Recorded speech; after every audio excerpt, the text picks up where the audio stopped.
আসলে ভাই, ভালোবাসাটা ভাই সবাই লেগে না। আমি আমার জীবন থেকে একটা জিনিস দেখছি, যারা অনেক করে কোনো মানুষটা চাইছে, ওই মানুষটা কখনো ওই মানুষটারে পায় নাই।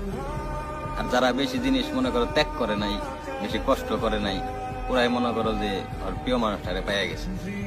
আমার জীবনে বহুত দেখছি যে আমি অনেক কষ্ট করছি, অনেক কিছু ত্যাগ করছি, অনেক কিছু স্যাক্রিফাইস করছি, কিন্তু পাইনি।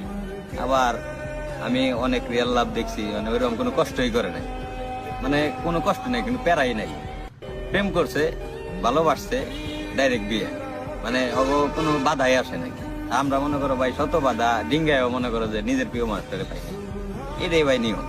আবার ভাই আমি মানুষ দেখছি, মনে করো কোনোদিন নামাজ পড়ে নাই, পরেও দেখছি আমি প্রিয় মানুষটার লিগে কানবার, মানে খুব কানছে যে আল্লাহ আমার প্রিয় মানুষটারে মিলাই দাও, তারপরে অগো ভাগ্য হয় নাই। আসলে ভাই খুব খুব বিশাল ভাগ্য লাগে নিজের প্রিয় মানুষটা আপন করে পাইবার গেছে। আমি মনে করি ওরা মহৎ, ওগো আল্লাহ অনেক বড় কপাল দিচ্ছে, এর লিগে যারা পাইছে আর কি নিজের প্রিয় মানুষটারে, ওগো বিশাল বড় কপাল। সব মানুষের কপালে ভাই এটা হয় না। ভাই আমার সবচেয়ে শেষ কথা হইলাম, যারা রিলেশনে আছে আল্লাহ সবাইরে মিলাই দিক। আর দ্বিতীয় কথা হইলাম, যারা কোনোদিন রিলেশনে যায় নাই, অগো আল্লাহ কোনোদিন রিলেশনে না আনুক। মানে হারানোর কষ্টটা অনেক কঠিন ভাই। আল্লাহ সবাইরে মিলাই দিক, যারা মানে এই কষ্টটা কেউ জানি না বুঝি, সবার মনের মানুষের সবার লগে মিলাই দিক।